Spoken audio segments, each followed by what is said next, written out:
hustling, and I kind of love playing in these conditions because you really kind of find out who's legit and who's not, and who really wants to be out there, who's a good punter, who's not a good punter.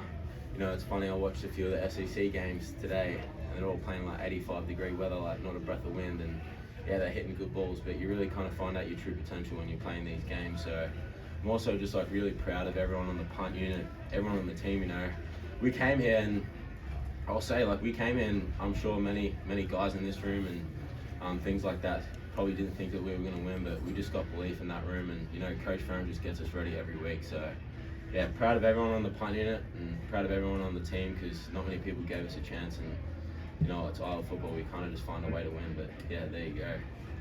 Do you get the feeling like when you're going to have a good punting day, or is that always your feeling? It's kind of strange. You know, the first 2 or 3 games of the season, I wasn't really hitting the balls I wanted to be hitting, but I really felt like I've kind of taken a big step probably the last 2 or 3 weeks and really started hitting balls that I want. And I really got to thank like a lot of guys for that. You know, it's really guys just getting around me, and we've had a lot of vulnerable conversations in the specialist room, because you know, I wasn't performing to the best of my ability the first few weeks, and yeah, I really owe like Coach Woods a lot, because he kind of just like helped me get out of that slump. And the one thing that I really love about Coach Woods is that he just lets us be who we are, and there was never one day where it's just like, you know, why are you effing doing that, or why are you doing that? We're just like, you know what, man, like, you're the best punter I know, like, you're the best punter in the world, just go out and do that. So yeah, I really I owe him a lot, because you know, like, you guys saw like there was some nice punts out there, and hadn't he like had those conversations with me, then you know, I probably wouldn't have been executing the balls I wanted to hit. So I owe him a lot, and like I said, he really just lets us be who we are, and when you can be who you are, usually performance on the field is maximised. So yeah, I really can't appreciate him, and especially guys like Luke, you know, and hell of a long snapper, hell of a person. Probably, you know, we both really weren't playing the way we wanted to be playing early in the season, but we kind of just rallied around one another, and you know, like we talk the talk, and we talk about how good we are as a specialist group, but today I really feel like we backed it up, and we'll continue to do that. Is there a feature, I mean, the numbers are the numbers, but is there a facet or a feature of your game that you're most proud of? Probably just hitting balls that I wanted to hit.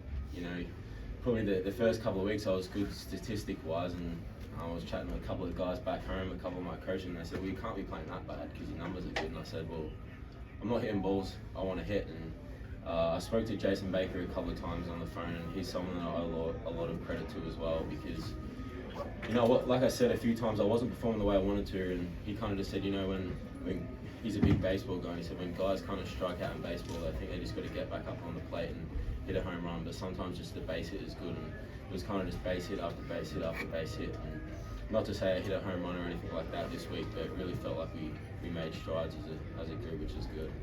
Do you have a favorite punt today? You have a lot to choose from. I don't really. I kind of got to watch the film and things like that, but you know, I think it was the one on the right hash kicking towards this way. That was nice, but it was kind of like too tight, and I was like, oh, that was so pretty, but it's going to sound like really nerdy. Like, I like to have like a little bit of flutter on the ball so that it stays in the air that little bit longer. It doesn't turn over and come down as quick. Whereas that, I think it was at the second punt in the third quarter, maybe with left hash kicking to the one that he muffed. That was a really, really good ball. And you know, it's interesting. People kind of see like the punts inside the 5, and without trying to sound like cocky or anything like that, I could get out of my bed and hit those. You know what I mean? But to be able to kind of just take 2 steps and hammer a ball, I think people probably don't really realise like how difficult that is. And that's not to talk myself up by doing it or anything like that, but I get a lot of satisfaction from hitting those balls. So yeah, probably that one particular punt, which I still owe a lot of credit to the guys running down and getting in his face.